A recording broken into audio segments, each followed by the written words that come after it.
Ladies and gentlemen, please welcome the next Vice President of the United States, Governor Sarah Palin.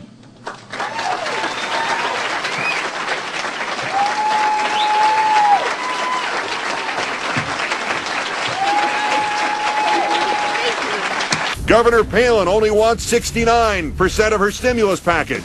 She's trying to refuse $288 million for Alaska, $170 million for education alone. We can't accept the bait. To me, it's a bribe. It's here. Take these dollars, but you got to grow your government. Can Alaskans impeach their governor for willful refusal to accept federal funds? I'm grateful to all the groups here who have joined us, the representatives from the Woodlands Foundation and the Down Syndrome Center at the Children's Hospital of Pittsburgh. Governor Sarah Palin is refusing stimulus money in the brave new world of turning down hundreds of millions of dollars that would help the neediest, and, in our fourth story in the countdown, twisting her position as governor, quite possibly to angle for the presidency. Autism Link and other autism-oriented groups, yes, and the Children's Institute of Pittsburgh. I thank you all for coming today. The Alaska governor saying she is refusing 31% of the money that her state is due from the federal economic stimulus package, $288 million out of $930 million in total. Palin is accepting money for construction projects and Medicaid reimbursements, but not for the funding directed at other governmental operations. There are God standards of perfection, and these really are the final measure. We can't accept the bait. To me, it's a bribe. It's here. Take these dollars, but you got to grow your government. The governor said she doesn't want to take money for programs that the state would have to continue when the federal dollars dry up. But Alaska state lawmakers like Les Gara, an Anchorage Democrat, said it was bad governing to refuse to improve schools and reduce unemployment just because that money might not last forever. And Anchorage's acting mayor, Matt Clayman, said, quote, her rationale is like turning down a gift card because it expires in 2 years. The governor would be refusing money for weatherization in Alaska, energy efficiency grants in Alaska, air quality grants in Alaska, emergency food assistance in Alaska, nutrition programs in Alaska, school lunch programs in Alaska, child care development grants in Alaska, immunizations in Alaska, possibly Atlanta as well, homeless grants in Alaska, senior meals in Alaska, and expanded unemployment benefits in Alaska. And the truest measure of any society is how it treats those who are most vulnerable.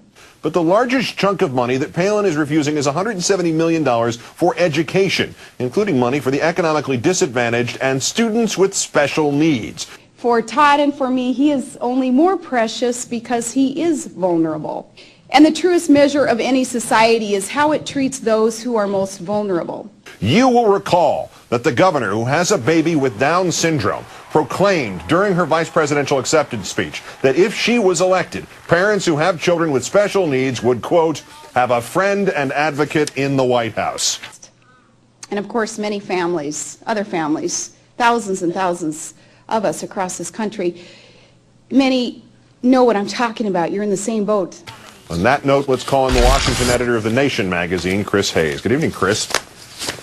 Good evening, Keith. How much of a hypocrite, not politically, but personally, how much of a personal schmuck do you have to be to first use your own special needs child in your campaign and then turn around or turn down free federal money for special needs children in your own state? I say that too because next crying could be my own son, so.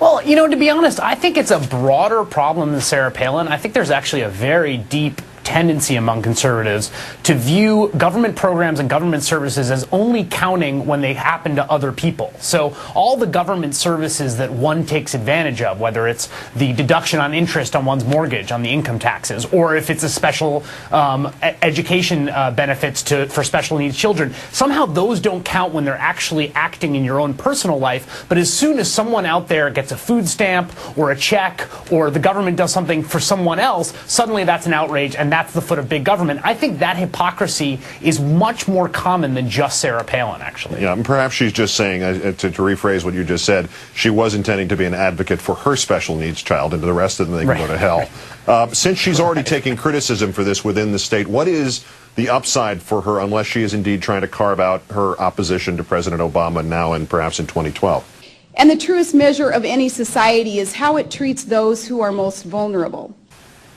Yeah, that's absolutely what this is about. If you look at the three governors that are rejecting stimulus money, it's Mark Sanford in South Carolina, it's Bobby Jindal in Louisiana, and it's Sarah Palin, all of whom I think are pretty clearly going to be 2012 competitors. And at this point, this is, I think, a very blatant pander to the Republican base. I don't think it has anything to do with governance. I think it's pure 100% presidential primary politics. Now, the governor did acknowledge in this sort of spasm of reality-based observation that the state lawmakers there might try to change her decision.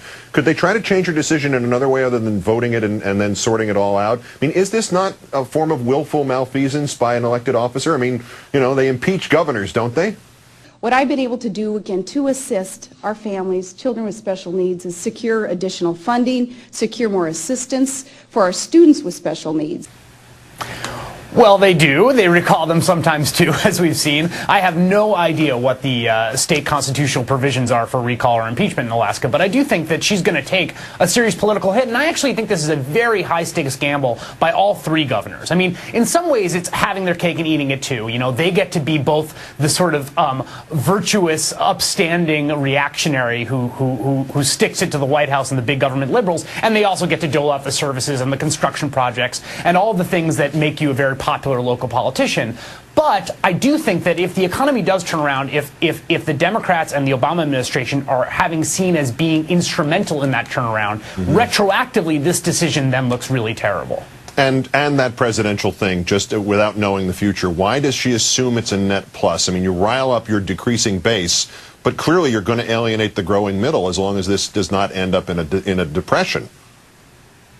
That is correct, but at this early stage, all these people are thinking about is winning the primary, and winning the primary increasingly in American politics in the 21st century, winning a Republican primary means taking totally crazy positions. I mean, that is how you do best in primaries. As you said, it's an increasingly small base. There's a more and more ideological fervor the more the coalition shrinks.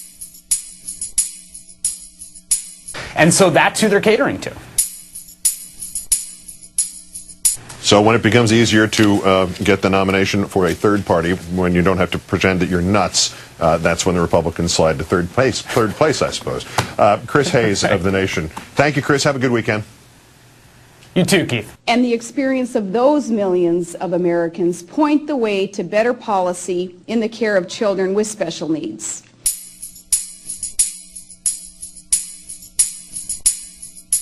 There are God standards of perfection, and these really are the final measure